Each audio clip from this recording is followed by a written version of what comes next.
The Accidental Entrepreneur is produced by Beinhacker Law and brought to you through our affiliate relationships with the following sponsors. One of One Productions, the New Jersey-based podcast studio that produces and edits both audio and video podcasts. They sell equipment for the average podcaster and have even created a guesting kit exclusively for our listeners. North Authentic, the conscious hair care marketplace offering the cleanest brands from around the world.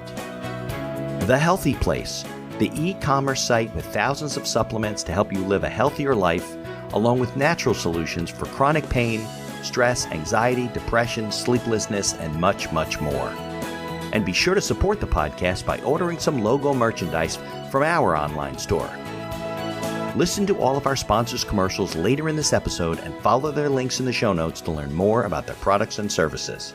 Now, to your point about how I got into it initially, just like all the others gigs that I've done over the years, I was approached by a competitor to this product. As you mentioned, there are only literally a handful of manufacturers of this type of machine. I'd like to think of myself as kind of a normal capitalist and consumer. And by that, I mean, if I see something that I've never seen before, it piques my interest. Right. When I was approached by this company, which actually one of the competitors is a German product, no disrespect to anybody in your audience that has German heritage. I drive a BMW. I value quality engineered products. But just because something says made in Germany doesn't mean you should charge twice as much as maybe what the value of the product really is. Right. Such was the case with the company that approached me initially that asked me to introduce their products into the US audience. They said, we've got this vertical printing machine. We know your background, Paul. We'd like you to take it to market, find out who the customers should be for it, and start selling it. Right. And they wanted me to be a hired gun. I said, really cool product, but that's not what I'm looking for. I want to own something. And that we could not work out the right deal, which would give me actual equity in the product. But I love the product so much. I said, gee, I've never seen anything like this before. Let me start doing my homework. Yeah. So I found out that there were only 4 other manufacturers in the world that did this. 2 Chinese companies, an Australian company, an Indian company, and this German company that approached me. The information provided in these episodes is for entertainment purposes only. It is not a guarantee of success or to be construed as advice of any kind. You should always seek advice from local licensed professionals before making any decisions. The dictionary defines an entrepreneur as a person who organizes and manages any enterprise, especially a business, usually with considerable initiative and risk. People often start a business without much choice, perhaps due to a job loss or just being dissatisfied at work, and they come up with an idea they just know can be successful. They become entrepreneurs by accident. That is to say, their success or failure happens by accident, not with intention. My name is Mitch Beinhacker. I'm a corporate attorney and a business advisor. You're listening to The Accidental Entrepreneur, my podcast about how to achieve success on purpose, not by accident. Join me along with our monthly guests where we share our knowledge and help you get a hold of your business. And now on to today's episode. Hi, Mitch. This is Paul Barron, and I am the owner, founder, CEO of The Wall Printer in Wilmington, North Carolina. After 4 decades of finding innovative products to launch into the United States, helping companies be in business, I am here to introduce this vertical printing machine to your audience and respond to any other questions you might have about the journey of entrepreneurship.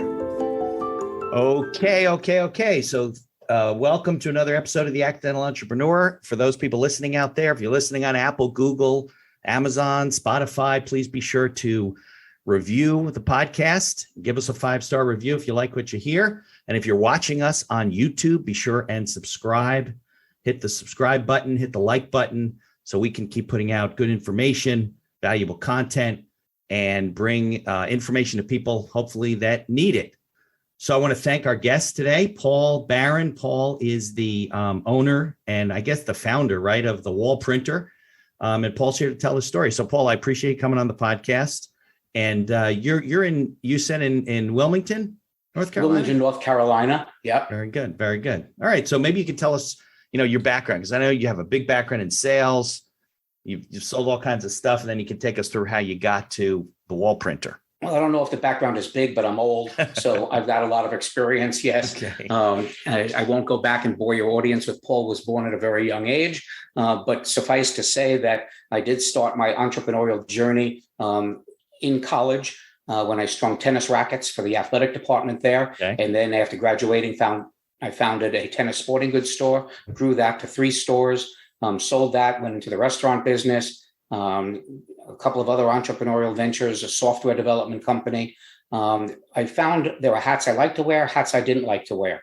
The ones I liked to wear the most were the ones that involved client engagement, helping customers and vendors, manufacturers, my strategic partners, helping them find their high value customers and basically solving a problem that somebody had.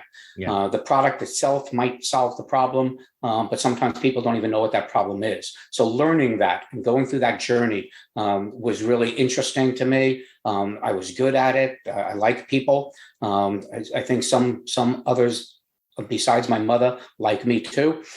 So I've been fairly successful in terms of client relationship building. You were always the front, the facing of the company, the outside guy. You didn't want to be behind the computer doing all correct. The and yes and no. I always believe that you should have a certain level of knowledge in whatever you're doing. Yeah. You may be a great salesperson, but if you really don't know the product, it's very difficult to align that product with the audience you're trying to attract. I don't care whether you're selling cars or widgets. You have to understand the product and the audience. So I'm kind of, even though I'm product industry service agnostic in my journey of 4 or 5 decades of doing this, I do have the ability to be in a room with everybody from computer programmers to marketing people to finance to legal people and not be thrown out of the room because of total ignorance. But an example of that is when I had my restaurant business. I was in it for the real estate, but at the same time, I learned how to tend bar, to wash dishes, to cook, everything else, because I wanted to understand the facets of the business and really what made it important, as well as the dollars involved in those elements. So my journey identified sales and marketing as the hats I really enjoyed wearing and were good at. And so that's what I capitalized on over the years. And then I migrated into identifying products that I thought were innovative and interesting. And throughout the last 40 years, I've done everything from a software company that dealt with audio, video, communication, and navigation system solutions, to a Chinese headband headphone for children, to a baby bottle manufactured in Austria, a media board communications product manufactured in Israel, a self-service dog wash manufactured in Australia, and most recently, I identified the wall printer. Most of the time when I'm sitting around, and I've retired several times over the years, but most of the time when I sit around at my office and I'm surfing the internet and I see something really cool, I'll call to my wife and I'll say, "Hey, Maureen, come take a look at this." Well, rather than come take a look at this, she usually cuts up my credit cards and hides the bank account, because she goes, here we go on another ride just again. Arrive at the house then 3 days later, right? Exactly. Yeah. So this one, though, she was all in on. Okay. As was I. It was an interesting product. Well, what you did in the past was, what would you do? You would source a product and then you want to bring it to market in the United States and you would kind of like distribute it and rep it? Or was it things that you wanted to sell yourself? What was it? Did it vary? Did it depend on the product? So great question, Mitch. And so it did vary. Sometimes I was a hired gun. Okay. Sometimes I source the product, like for this product that I'm representing now, and that I actually own, and I actually co-own patents with the Chinese manufacturer on this particular product. But other times I've just been a hired gun. They've sourced me because of my reputation over the years of being able to help a company find its audience here in the United States. As I referenced those quick group of products just now, they're all foreign, outside the United States. So these were companies that wanted somebody to be their face and be able to articulate in language that the American audience understood. Boots on the ground and here. that grew. I'm sorry? Boots on the ground here. Like they wanted to come to the States. Exactly right. Without actually coming to the States. They wanted somebody who understood the audience, somebody who could talk the language, whether it be a computer programmer in an R&D department of Texas Instruments, or it could be somebody who, wants in a baby products retail store, wants to go ahead and stock baby bottles. Somebody to articulate the unique characteristics of their product or service. and then go ahead and find those customers. And it might not only be customers, it could be strategic partners, could be customers that wanted to grow. For example, the Australian dog wash company, I identified early on, this was an 800-pound item that had to come across by boat in 45 days. And I said, well, if they're going to scale and be successful and go after all the pet stores and places where a self-service dog wash system would play, they would really need to manufacture it here. And so one of my jobs for them was not only to identify the market and the customers for that, where the dog wash system would reside, but also a U.S. manufacturer. It turned out that the U.S. manufacturer loved the product so much it bought the company. Okay. And so and that was what, a big unit, like you'd put the dog in and you would wash the dog? Yeah, it's like a vending service for dogs. Like you need a bathtub and a hose. What else do you need? $10 for 10 minutes. What you need is to be out of your house, so you don't have to do it and mess up your house. Right. So basically, credit card, $10 for 10 minutes. You wash and dry your dog, similar to the old car washes. And again, I thought it was a pretty cool product, and it's growing still after the foundation I laid for it once I identified a U.S. manufacturer. So again, the point being that it's not always just customers and sales that the company might be interested, but it could be strategic partners. A software development company that I represented, the GPS navigation system software, they wanted to identify not only the companies that sold navigation systems for your cars or watches, but they also wanted to find a company to actually buy that team and technology from overseas, bring them here to the United States and grow the market that way.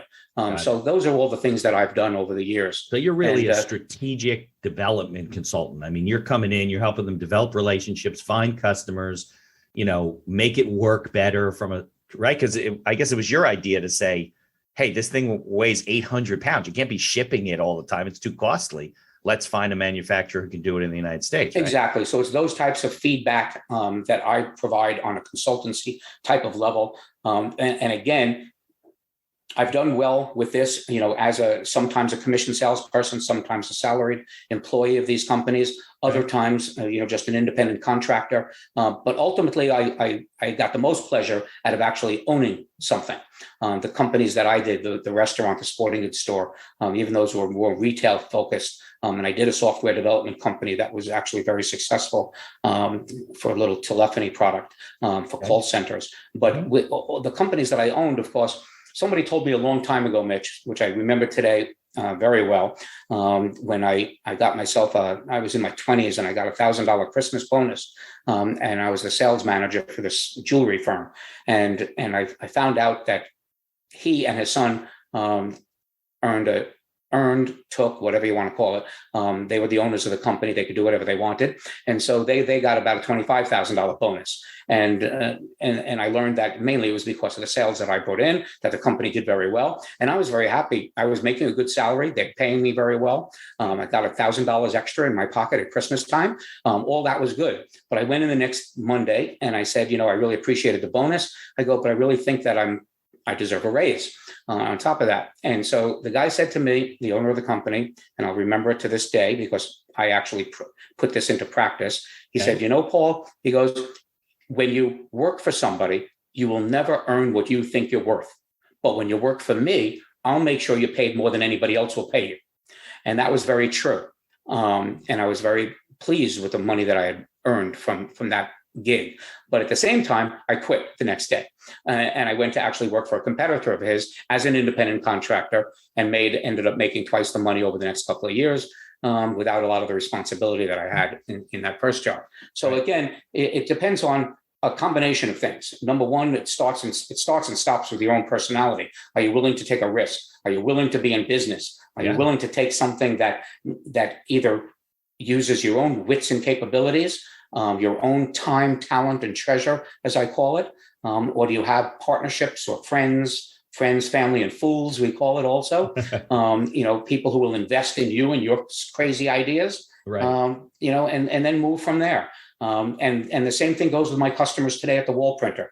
The wall printer is just a vehicle, just like everything I've described to you and your audience so far, Mitch. All these products, whether it be a dog wash, a baby bottle, a headband, headphone, whatever it is, it's just a vehicle to an end. It's got to first and foremost solve a problem for somebody, add value to their lives. Right. It has to be a quality product or service offering. But ultimately, it's just a means to the end. How will it make the quality of life better? How will a wall printer help somebody? Well, yes, it will put beautiful art on any wall, whether it's like, if your audience can see the video that you're showing behind me on a cinder block wall, I've got a beautiful wall mural there of a nice window scene and a pond. It'll put near photo quality wall art on a concrete wall. That was printed with the wall art? That was printed with the wall. Yes, with the wall printer.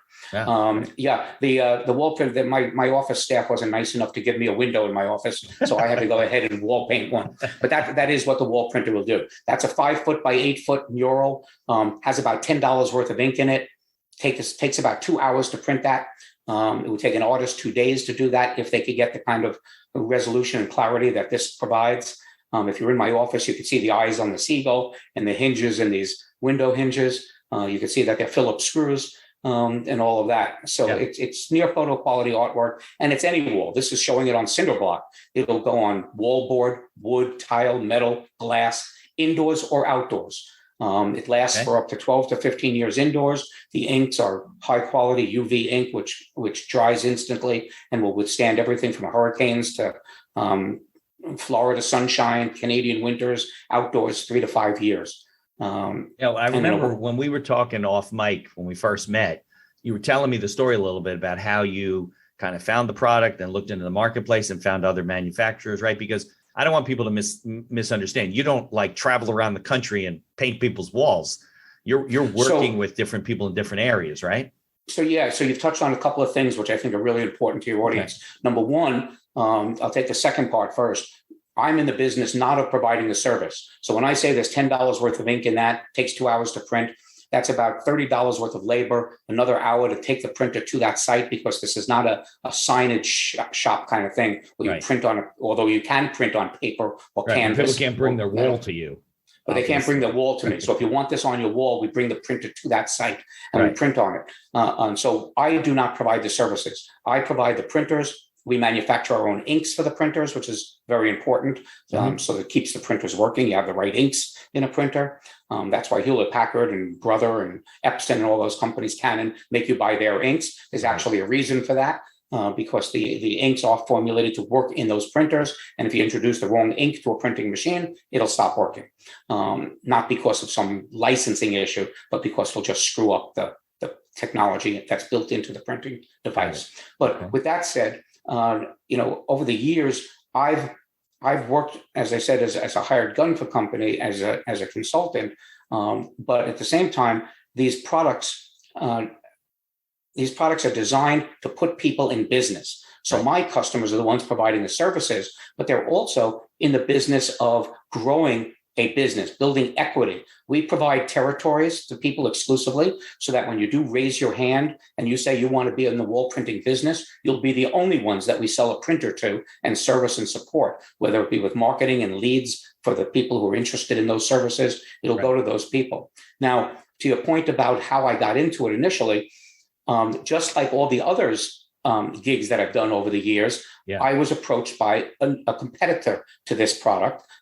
As you mentioned, there are only literally a handful of manufacturers of this type of machine. I'd like to think of myself as kind of a normal capitalist and consumer. And by that, I mean, if I see something that I've never seen before, it piques my interest. Right. When I was approached by this company, which actually one of the competitors is a German product, no disrespect to anybody in your audience that has German heritage. I drive a BMW. I value quality engineered products. But just because something says made in Germany doesn't mean you should charge twice as much as maybe what the value of the product really is. Right. Such was the case with the company that approached me initially, that asked me to introduce their products into the US audience. They said, we've got this vertical printing machine. We know your background, Paul. We'd like you to take it to market, find out who the customers should be for it, and start selling it. Right. And they wanted me to be a hired gun. I said, really cool product, but that's not what I'm looking for. I want to own something. And that we could not work out the right deal, which would give me actual equity in the product. But I love the product so much, I said, gee, I've never seen anything like this before. Let me start doing my homework.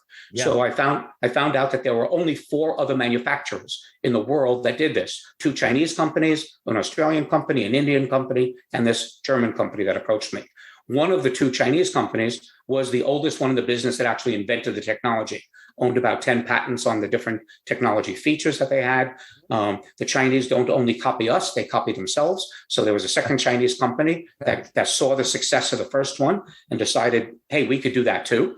And so, but it was a laser engraving company, and they don't really have any kind of engineering talent or anything like that. And they built a product, but it only goes so far. And that was that. There's an Australian company that had a beautiful website, but they had no product. It was a venture-backed company that had no funding.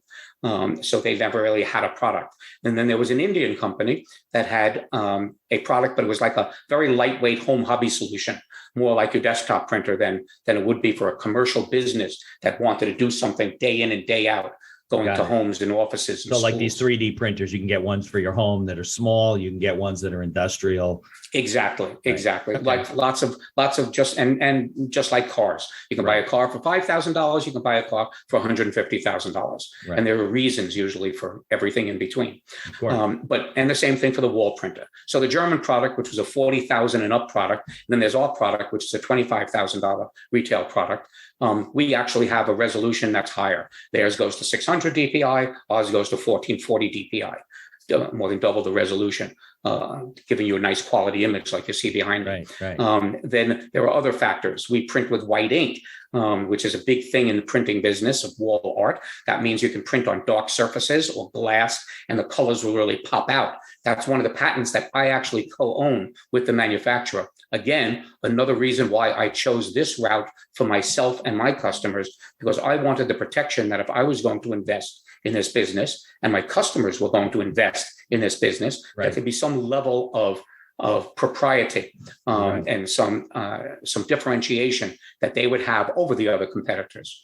And then, of course, like you said, I don't go traveling to a lot of these places overseas, especially with COVID that came around, because I started this business in late 2019. I do have a company that works for me that will go to a place and kind of check the boxes. Is it a business that if I have a business plan and I want to be able to sell 50 of these a month, will the company really be able to make 50 a month? Right. Is there 3 guys in a garage and somewhere in China and they're putting these things together by hand? So this particular company that I went down the road of negotiating an agreement with ticked all the right boxes. Right. And now it's 2 years into it. We've developed a really strong relationship. As I said, I'm a co-owner of 3 patents with them.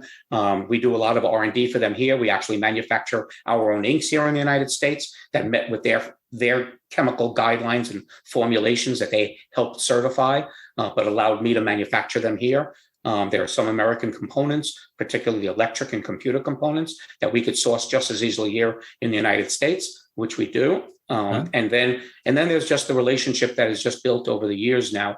We now have over 65 wall printers, meaning businesses that we put into that are out in the marketplace.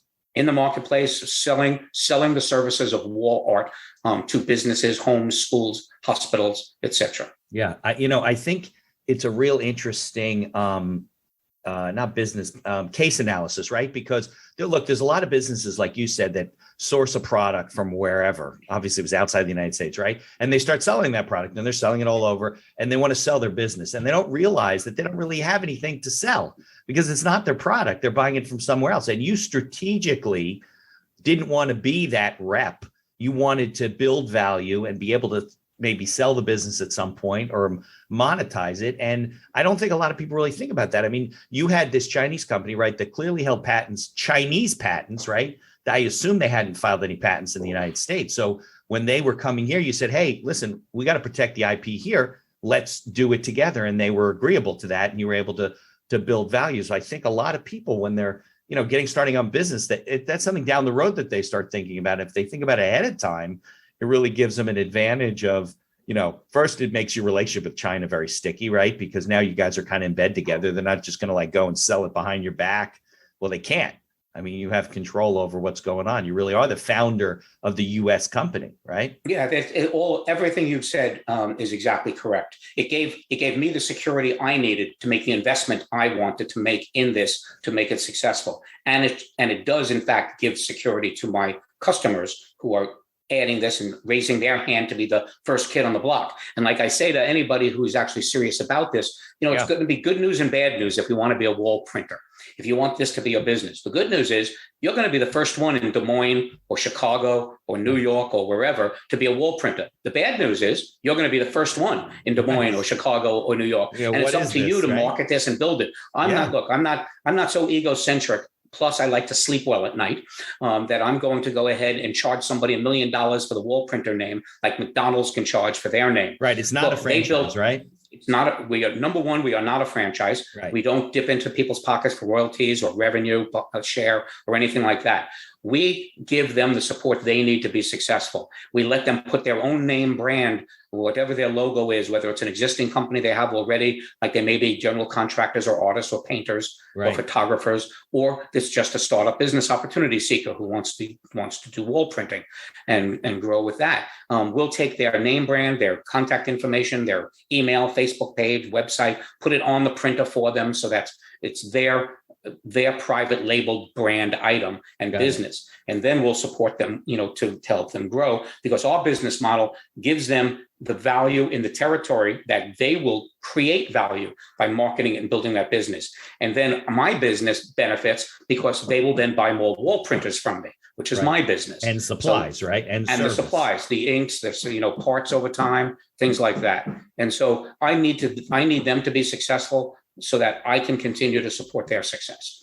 And that's our business model. It's similar to a franchise model, except that we don't have a lot of the onerous restrictions and obligations that a franchise. Well, but you don't make them use the name the wall printer, and you don't make them hook up to your POS system, and you don't make them, follow all the rules and give you part of the revenue. You don't care. I guess you care from the standpoint of you're granting somebody a territory, right? If they buy, let's say, 2 or 3 wall printers and then they end up doing no business, you want them to be in service, because that's how it doesn't help either one of us. And the downside for them, if they don't grow and purchase more wall printers over time, the downside is they would lose, because of the agreement that we have with them, they would lose that territory, because if they don't grow the territory and buy more printers, then I've shot myself in the foot by not selling printers to somebody else who would do that. So I give them the opportunity to do that. We actually give a $5,000 discount on the price of our printer when they do buy a territory. They're not obligated to buy a territory. If somebody wants to buy just a printer, maybe they have their own audience of customers and they only want to service that audience. They don't care about growing a territory, but they've got a customer base and that's who they want to service. People who are selling something else like flooring material or wallpaper or something like that may have a customer base that goes beyond the territory. And so they don't have that interest. Well, we'll sell them just the machines and support the machines under warranty and everything else. But by buying a territory, that means they're committing to further growth, buying more wall printers. So our business model, because we can't charge them for the McDonald's name, so to speak, we go ahead and charge them for the obligation to buy more wall printers. And we give them a discount every single wall printer they purchase, because by buying more wall printers, they then recover those territory fees. We're not trying to charge somebody $10,000, $25,000, even though that's what they will pay for a territory, because they're going to recover that through discounts as they grow their market. And now they will, and further on top of that, now they're building equity locally for their brand and their community, and they're building something for their children, their employees, their stakeholders for succession plans or whatever, so that they now have something that hopefully will be worth hundreds of thousands of dollars one day. Here's a word from our sponsors. Looking to get into podcasting? Maybe to market your business for your own enjoyment, or because you have a message you want to get out there. One of One Productions is a New Jersey-based studio just over the George Washington Bridge that caters to the booming business of podcasting. They offer a comfortable atmosphere using the latest technology available to record your podcast. And they are a full-service media company offering both audio and video production services, creating both audio and video podcasts as well as video shorts for business and personal use. Professional audio equipment packages are available through their website for all budgets, And be sure to check out their podcast guesting kit, created specially for our listeners. Care for your health, care for the planet, and look flippin' great doing it. North Authentic is a conscious hair care marketplace offering the cleanest brands from around the world.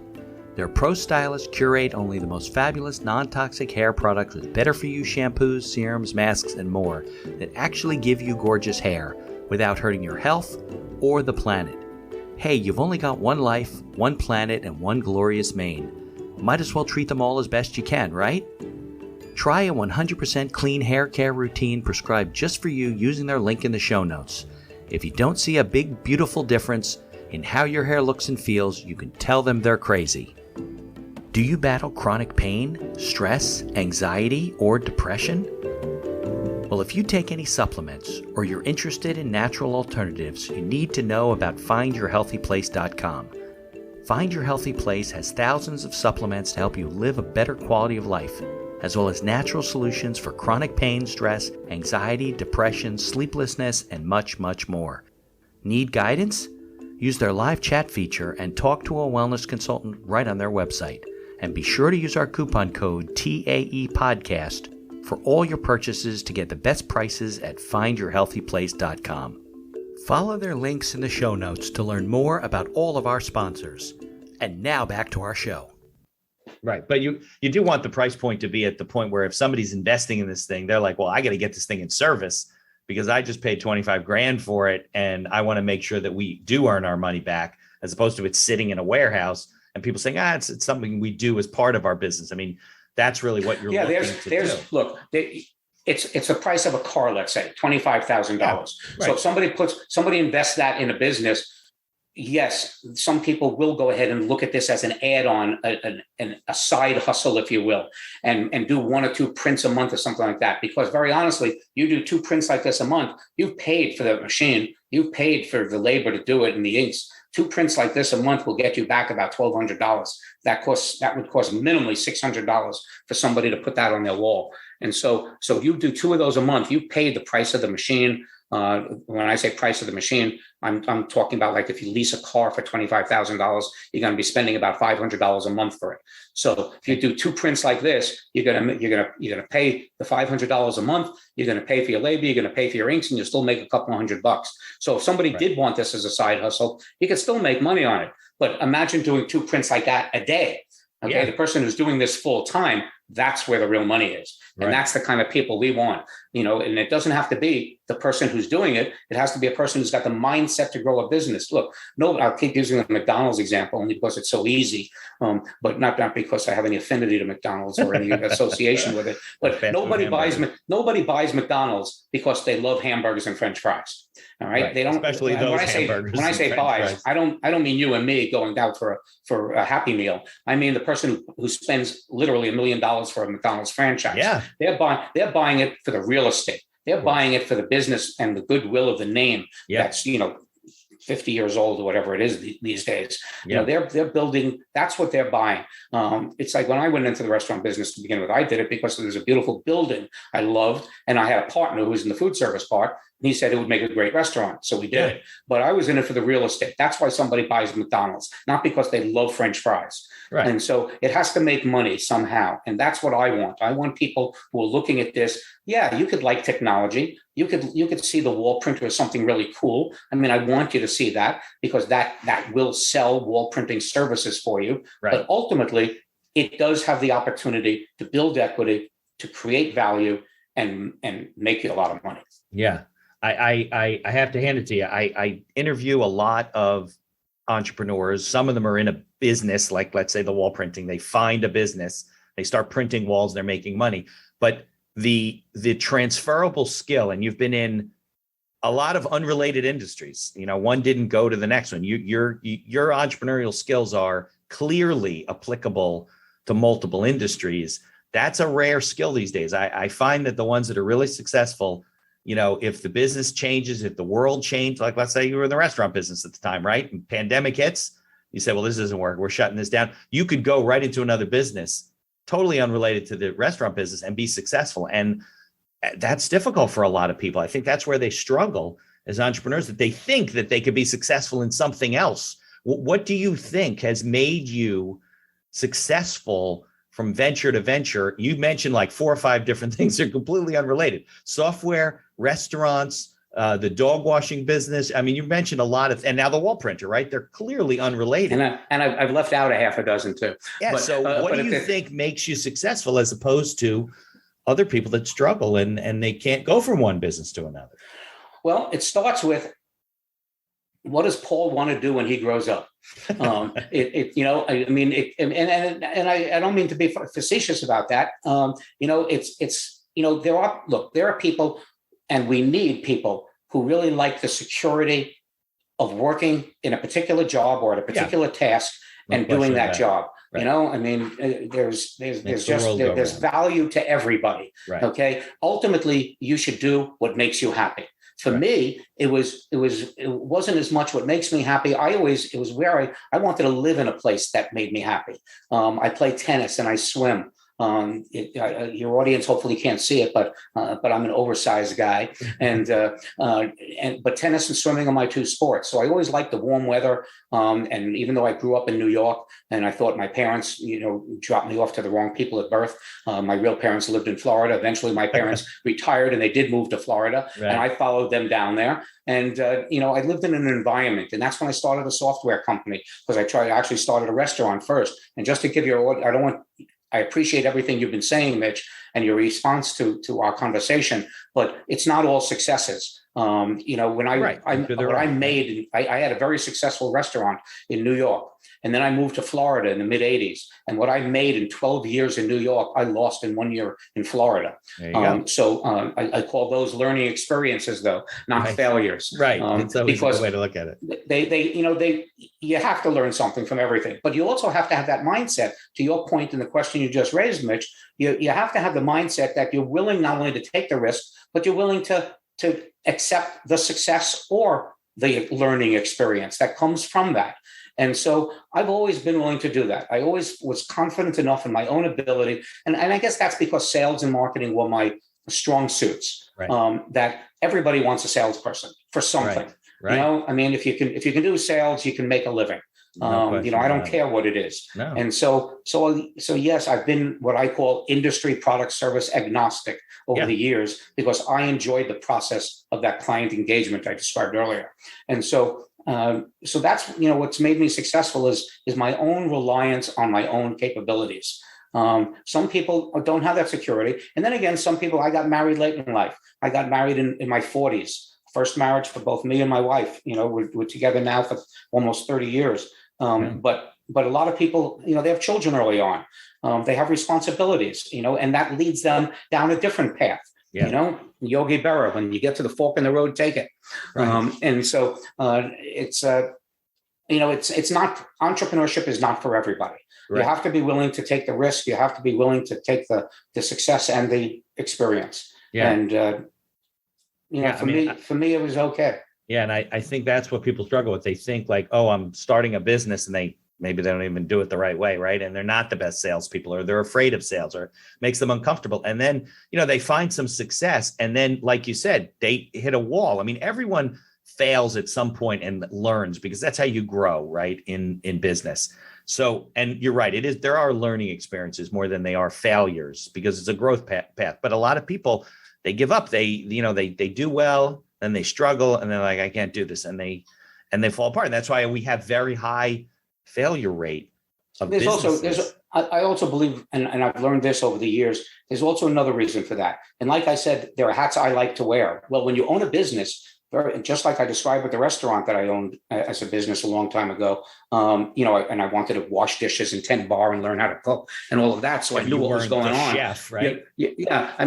But still, while you want to understand aspects of your business, and as we've said repeatedly in this conversation, you find what you're good at and what you really enjoy doing, and where you can bring the most value to the goals and mission of the business. Still, you're the guy or girl that wears all the hats. You're the one where the buck stops there. And so somebody told me something else a long time ago that I liked a lot. And I wanted to know what makes a good leader. Yeah. And what makes a good CEO of a company or a good owner of a company.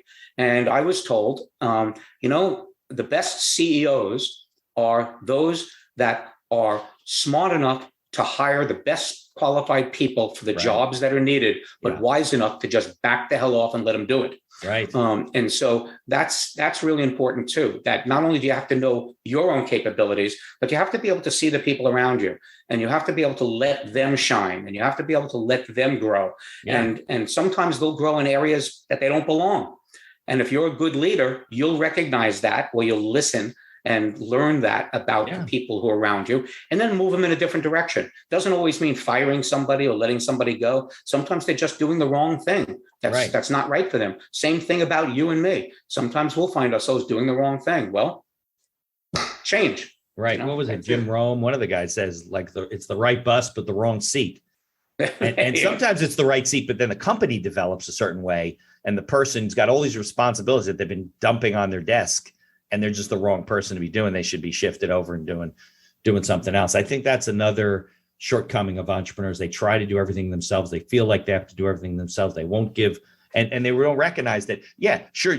Should you know your financials? Of course, because then if your bookkeeper shows you something, you got to know what you're looking at. But that doesn't mean you should be doing the bookkeeping yourself, or the taxes, or all that stuff if it's not your area of expertise or the favorite thing for you to do or whatever. And people try and drive it all themselves. And I think that's definitely a testament to your success, because that you said that early on. You've had good people around you. You don't do everything yourself. You know what your strong points are. You're not what you're trying not to do is let the Peter principle work on you. And if your audience doesn't know that, because that's a very old book, one of the first ones I ever read, the Peter principle in summary is everybody rises to their own level of incompetence. And so the idea is to get off, recognize that and get off before you reach that level.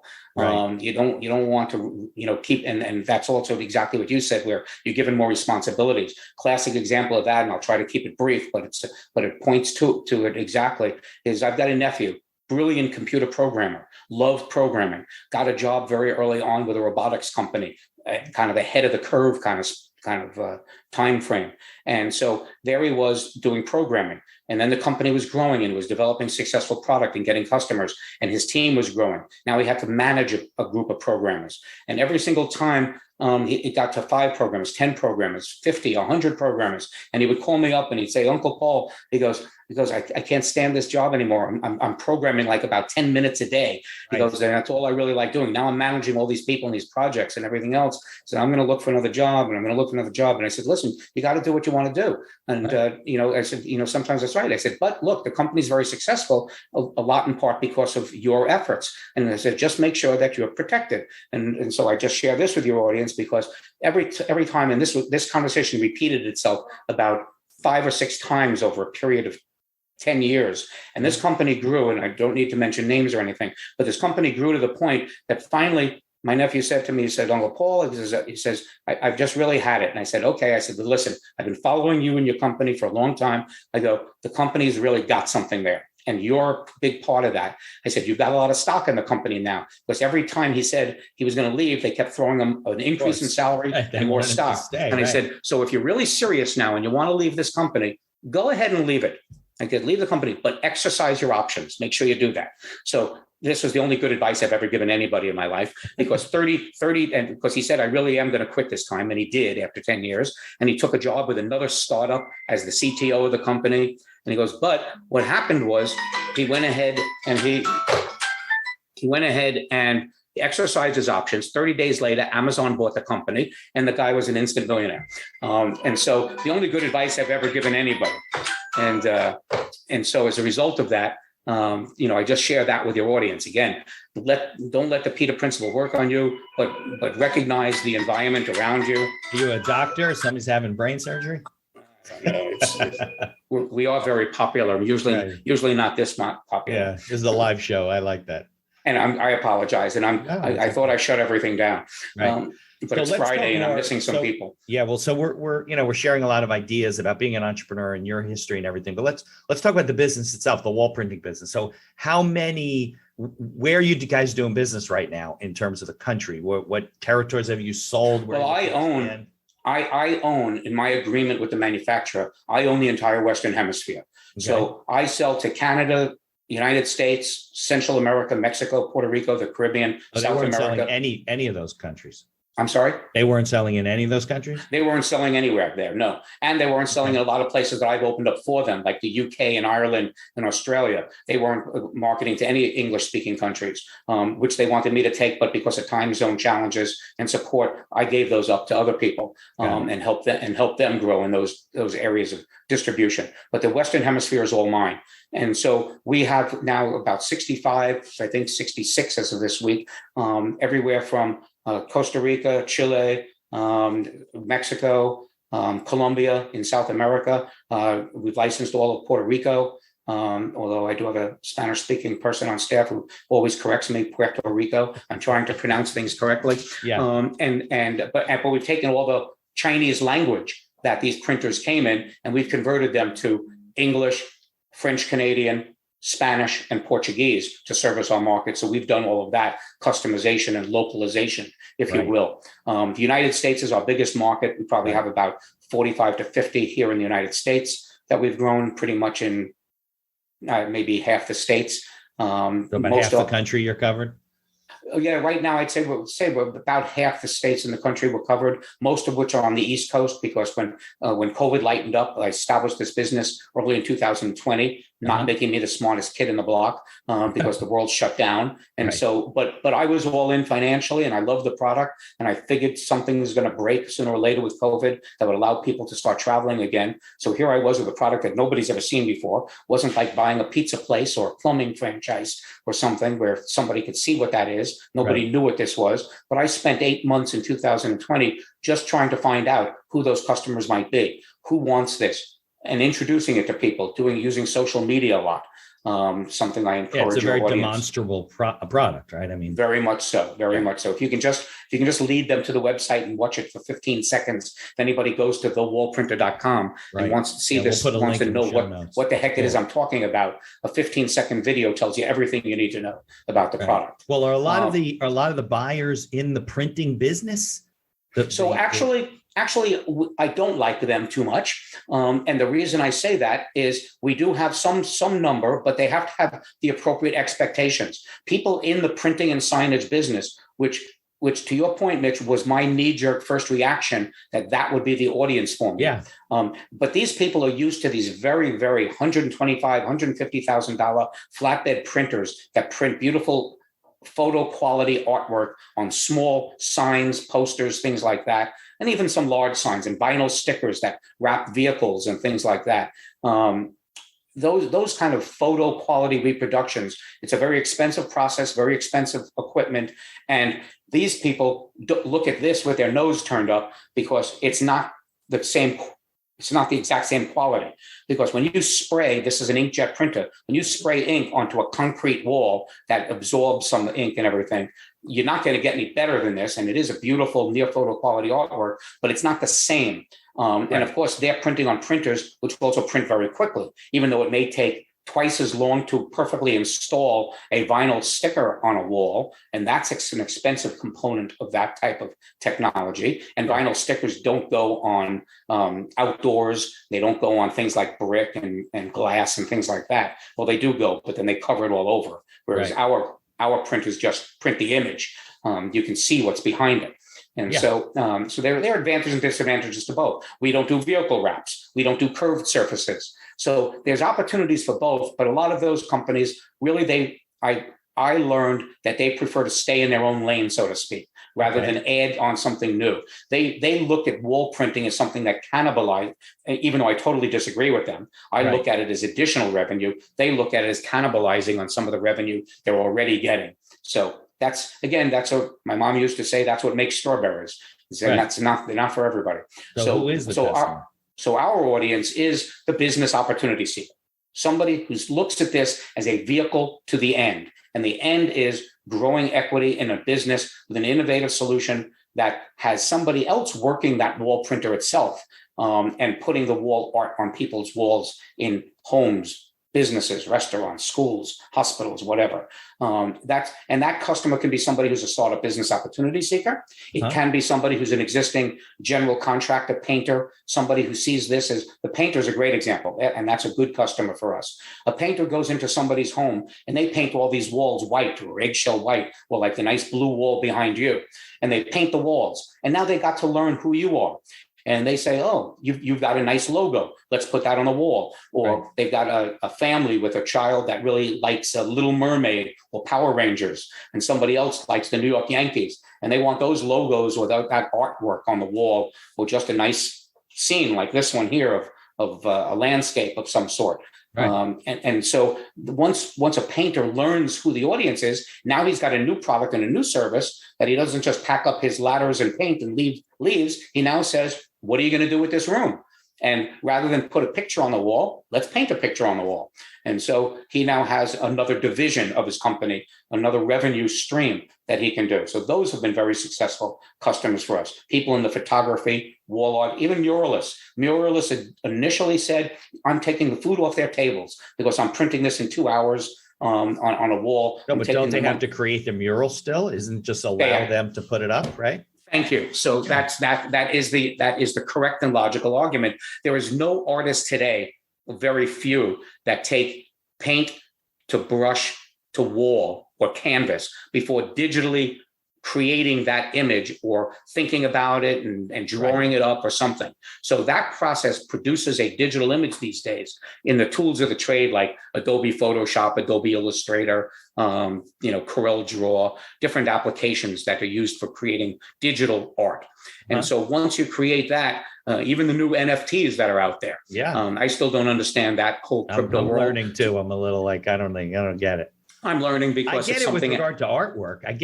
Because if you make 5 of those of one particular original artwork, you sell those NFTs. I don't understand how it applies to other fractional. Either do I, but I look at it like you want to take that NFT and make it into a real picture. You can do that with the wall painting, with the wall printer. So again, understanding that all of these are the types of customers. And that muralist who said that we're taking food off the table couldn't be further from the truth. What we're doing is allowing them to spend their time doing what they do best, which is creating art. And then we just go ahead and produce it really quickly on a wall and reliably. And if it's raining outside, we could stop and start printing again, just like they would have to stop painting and start again. Right. But we could just do it in a fraction of the time. So if you have a digital image of anything, for the most part, it gets loaded into the printer, just like any other printer. So exactly. To a computer you just take it, you download or create that image, you put it on a USB stick, you take it in that USB stick, you put it into the USB port in our printer. Our printer comes with software technology that imports that image and allows you to size it if it's not created in the actual size your customer wants on their wall. It'll increase the dimensions to what is appropriate for what the customer wants.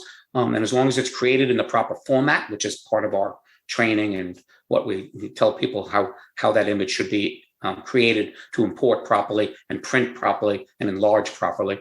But once you have a digital image created, you put it on a USB stick, you stick it into the printer, and then our software takes over. You press the print button, and you're off to the races. How large a wall can you print to with the? There are no limitations. The only except for obstructions. So unlike a painter who could paint right to the edge of a wall, or vinyl stickers or wallpaper that could go floor to ceiling, edge to edge, the wall printer is designed for wall art. So it can only go about 12 inches to a ceiling or to an obstruction on the wall. It can't go right to the edge, although we've had, and again, there's another opportunity for the artist. We've had artists use the wall printer to paint the body of the image and then come in and embellish it all around to fill in any empty spaces. So that's where the artist comes in. But basically the wall printer will print unlimited height. If you want to think on the height end of things, think of a window washer on a skyscraper. This is what my dad used to call rich man problems. If somebody wants a 50-foot mural on the outside of a building, think of a window washer. You have to erect scaffolding. You need to have a forklift or a high-low to lift the printer, which is 150 pounds. You have to lift that printer up to the next level. But our technology, the software that comes with the wall printer, allows you to stitch an image one on top of the other. So where one image ends, another one starts. So you get one seamless image when you're all done. And that image can be unlimited height. Wow. And the same thing with width, unlimited width, as long as you don't hit a wall. Right. Oh, I didn't realize that. I thought it was from looking at the videos, it looked like it was almost like a giant plotter, and was only can only be so big, but I didn't realize you could do it's so big as the image. If the image is 50 feet wide, we'll print 50 feet wide. If it's 50 feet high, we can print 50 feet high. You may have to cut up that image into those pieces to do that image stitching, but still it can be, the printer will print it. Interesting. All right. So let's talk about how people can, well, obviously they can, and we'll put it in the show notes. They can go to thewallprinter.com, right? Is the main website. Yeah. They can go to thewallprinter.com.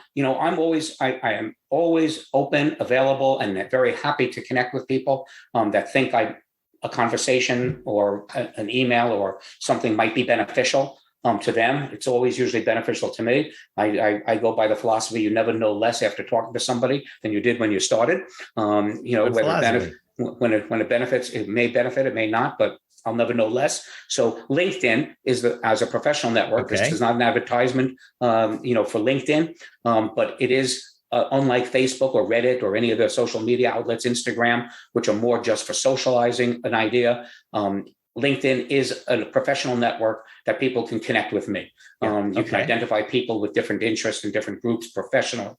And so if they search Paul Barron, they'll find me, I'm sure. And I'm happy to connect with anybody in that way. But if they do want to learn more about the wall printer, thewallprinter.com gets them to our website. As I mentioned, you could look on the homepage at a 15-second video and see exactly what it does. If you want to learn more, fill out a form. Great. We'll put all the links in the show notes. I appreciate you coming, sharing your expertise, your experience.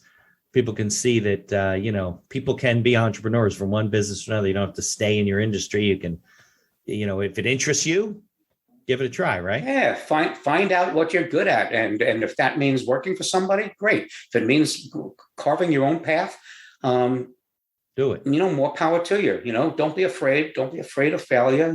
Just be confident in yourself. And then pay attention to what made you enjoy the experience. And if you didn't enjoy the experience, do something else. I appreciate it. Well, Paul, thanks for joining me in New Jersey, which is a sunny day. Nice view out your window. I don't know if it's sunny in Delaware. It's actually just as nice out the real windows here in our office. It's 75 today and sunny in Wilmington, North Carolina. Nice. People are welcome to come and visit us here. We have our warehouse and showroom here. All the printers are going all the time. We're always practicing. Very good. So, Mitch, thanks so much for your time. I appreciate it. Thank you, Paul. If you like the podcast, please tell others about us. You can find us on Apple Podcasts, on Google Podcasts, on Amazon Music, and many of the other podcast directories. If you like what you hear, please leave us a 5-star review and feel free to share our episodes on social media.